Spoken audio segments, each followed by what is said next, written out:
नमस्कार बंधुरा बृष्टि रान्नाघरे आबार एक खूब सुंदर नतून भिडियो निये आपनादेर काछे हाजिर हलाम। काछे दूरे जे जेखान थेके आमार एई भिडियोटी देखछेन आशा करी सबाई भालो आछेन, सुस्थ आछेन। तालेर सीजन, आमरा तालेर बड़ा, तालेर लाड़ा एबं तालेर नाना धरनेर रेसिपि किन्तु करे थाकि, जेगुलो खेते खेते एकदम एकघेयामी हये गेछे। आजके ताई ताल दिये खूब सुंदर स्वादेर एमन एक रेसिपि करे निये आसलाम जेटा आपनादेर खेते तो भालोई लागबे एबं एर मध्ये किन्तु एकदम नतुनत्व रयेछे। तो चलुन एत सुंदर रेसिपिटा आमी किभाबे करलाम एकबार देखिए दिई। सबार प्रथमे आमी एखाने दूध निये नियेछि 1 लिटार मतो। दूधटाके भालो करे गरम करे निচ্ছি। गरम करे निये एकदम एटाके फुटते दिते हबे। एबार एकटा काठेर चामचके आमी एभाবে দিয়ে রেখে দিয়েছি যাতে করে এটা একদম উতলে না পড়ে। এবার খানিকটা দুধ এর থেকে আমি তুলে রাখলাম। তুলে রাখার পরে বাকি দুধটাকে এইভাবে নাড়িয়ে নাড়িয়ে আমি একটুখানি এর ফেনাটা তুলে নেব। যখন এটা মানে 1 থেকে 2 বার ফেনাটা উতলে উঠবে তখন আমি এটা থেকে এরকম ভাবে একটুখানি লেবুর রস হোক, ভিনিগার হোক, যাই হোক দিয়ে এরকম ভাবে ছানাটা তৈরি করে নিলাম। সাদা কাপড় একটা নিয়ে নিলাম, তার মধ্যে এটাকে এইভাবে দিয়ে দিলাম যাতে করে এর এক্সেস যে জলটা আছে পুরোটা বেরিয়ে যায়। ওপর দিয়ে একটুখানি বরফের জল দিয়ে দিয়েছি যাতে করে এটা একদম মানে একটার সঙ্গে একটা না লাগে, তার সাথে সাথে এটা একদম নরম হয়, তারও সাথে সাথে খুব সুন্দর সেট হবে। তো এরকম ভাবে ছানাটা আমি এরকম ভাবে জাস্ট একদম খুব ভালো করে কাপড়টাকে এরকম ভাবে চিপে চিপে এর থেকে এক্সেস জলটা আমি পুরোপুরি বার করে নিয়েছি। দেখুন একদম ছানাটা কিন্তু এরকম ভাবে একদম ড্রাই হয়ে যাবে। এবার কড়া বসিয়ে দিলাম, তার মধ্যে ঘি দিয়ে দিলাম। ঘিটা একটুখানি বেশি লাগবে। তো ঘিটা দিয়ে দেওয়ার পরে ঘিটাকে একটুখানি গরম করে নেব। খুব বেশি গরম করার দরকার নেই, সামান্য একটুখানি গরম হলেই যথেষ্ট। এবারে আমি তালের যে কাঠটা হয়, যেরকম আমরা আগের দিন রাত্রেবেলা তালটাকে ভালো করে হাত দিয়ে দিয়ে এরকম কাঠটা বার করে নিয়ে একটা কাপড়ের মধ্যে রেখে এটাকে আমি ঝুলিয়ে রেখে দিয়েছিলাম, এর যে এক্সেস জলটা সেটাও বেরিয়ে যায় এবং জলের সঙ্গে অনেক সময় তেতো ভাব থাকে সেটাও বেরিয়ে যায়। এই রকম ভাবে আমি এটাকে কন্টিনিউয়াসলি নাড়বো ঘিয়ের মধ্যে। তো প্রথমে আমরা কি করলাম, ছানাটা তৈরি করে নিলাম, তারপরে আমি কিন্তু এই তালের যে শাঁসটা রয়েছে সেটা এরকম ভাবে ঘিয়ের মধ্যে একটুখানি ভালো করে ভাজা ভাজা মতো করে নিচ্ছি।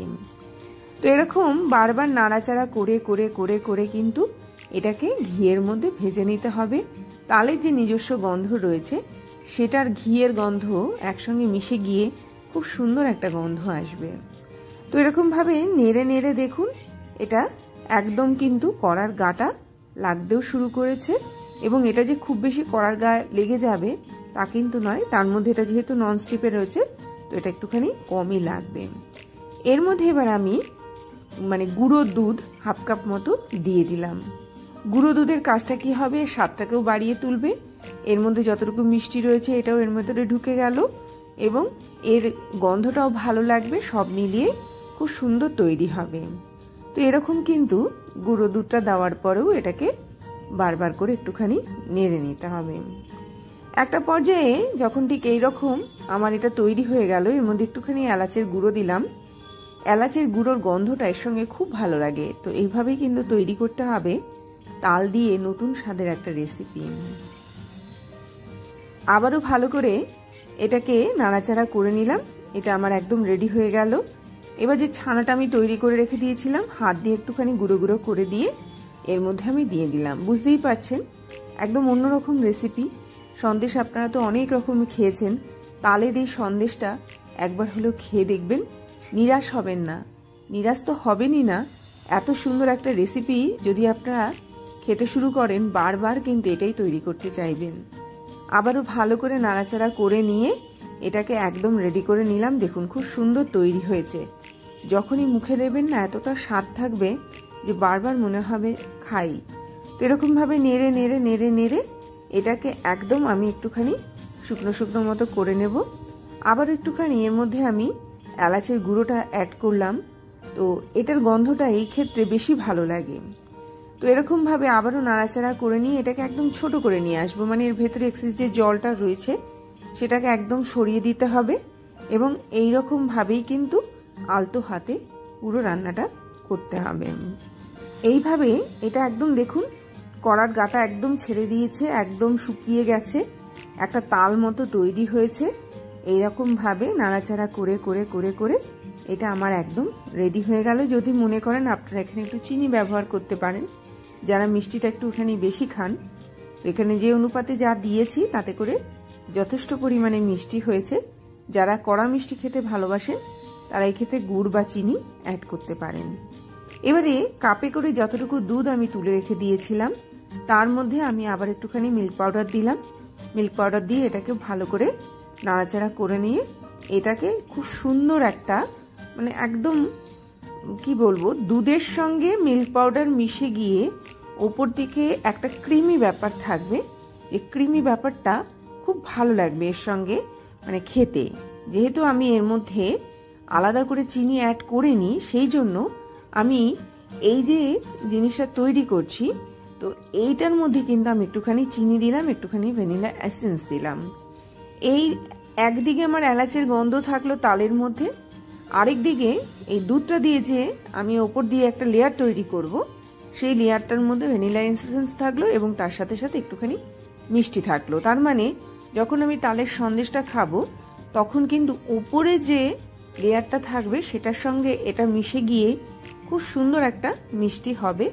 সেই জন্যই কিন্তু আমি নিচে একটুখানি মানে মিষ্টিটা কম দিয়েছি। আবারও বলছি, যারা মিষ্টি বেশি খেতে ভালোবাসেন মানে আপনারা তালের যে কাপটা আমি তৈরি করেছি বা সন্দেশটা তৈরি করেছি ওর মধ্যেও কিন্তু মিষ্টিটা অ্যাড করতে পারেন। সামান্য একটুখানি ঘি দিলাম, এটা তৈরি হয়ে গেল। অন্যদিকে তালের যে আমি সন্দেশটা তৈরি করেছিলাম তার জন্য সেটটা একদম রেডি হয়ে গেছে। এবারে ওপর দিয়ে এটাকে আমি আলতো হাতে এরকম ভাবে ছড়িয়ে দেবো। বুঝতেই পারছেন অসাধারণ স্বাদ, অসাধারণ দেখতে আর খুব সুন্দর খেতে। অবশ্যই বাড়িতে তৈরি করবেন, অবশ্যই একবার নয় বারবার খাবেন। এটা এতটাই সুস্বাদু মানে নিজে তৈরি করে নিজেই অবাক হয়ে গেছি যে এতটা এটার স্বাদটা বেরিয়েছে। তো অবশ্যই বাড়িতে এটা তৈরি করুন, অবশ্যই খেয়ে দেখুন কেমন হয়েছে, অবশ্যই আমাকে জানাবেন। এখন তালের সিজন চলছে তো অবশ্যই বাড়িতে এটা একবার হলেও তৈরি করুন। আপনারা বিভিন্ন ধরনের অনুষ্ঠানে কিন্তু এগুলো ব্যবহার করতে পারেন। তার সাথে সাথে আপনারা এই সময় তৈরি করে রাখতে পারেন, ফ্রিজে তৈরি করে রেখে দিলে এটা একটুখানি মানে ড্রাই হবে তো ওটাও খেতে ভালো লাগে। বা আপনারা নর্মালি তৈরি করে এভাবেও খেতে পারেন, তবে ফ্রিজে রাখলে পরে এটা খুব সুন্দর সেট হয়। তো এইরকম ভাবেই কিন্তু আজকে একটা রেসিপি করে দেখালাম, স্বাদে গন্ধে অপরূপ। এই বলে আজকের মতো বিদায়, আসলাম। তাহলে সবাই ভালো থাকবেন, সুস্থ থাকবেন, দেখতে থাকবেন বৃষ্টির রান্নাঘরে।